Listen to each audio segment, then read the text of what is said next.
Shu yerda 2 rakat namoz o'qib qo'ysak, qiblaga qarab kifoya qilaveradi. Imom Azam rahmatullohi alayh juda ko'p haj qilganlar. Juda ko'p haj qilgan. Bir hajimda deydi, odamlarda tanasidan gunohlari qurtga o'xshab to'kilayotganini ko'rdi. Bu Arafat shunaqangi bu haj masalalari.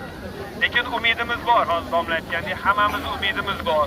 Bu yerda duo qilish kerak. Robbim bizni ham soch soqollarimiz to'zigan, bir qoraygan holatda Arafatda turib haj qilishimiz.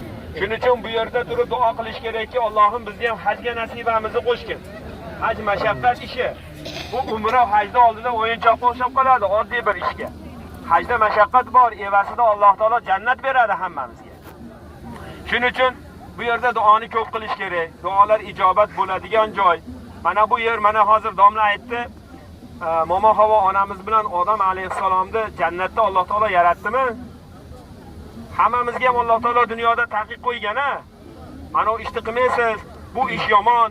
Mana uning narsani yemaysiz, bu aroqni ichmaysiz, bu sigaret nosni ham chekmang, u ham harom. Ashnaqangi ishlarni qilmaysiz deb Xudo taolo dunyoda taqiq qo'yyaptimi? Jannatda ham taqiq qo'yganda, "Vala taqraba hadhihi shajarata fatakuna minaz-zolimin." Mana o daraxtga yaqinlashmang hargiz. Bu kimga bo'lyapti? Ikkala shaxsga bo'lyapti. Agar yaqinlashgan bo'lsalaring, yaqinlashadigan bo'lsalang, adashganlardan bo'lasizlar. Mana domla aytdilar, uni og'ri kim orqali yetkazyapti? Ayollari orqali. U daraxtni yegandan keyin ba'zi rivoyatlarda aytadiki, Odam bilan Havo onamizdan ustuvosini kashf qilishadi.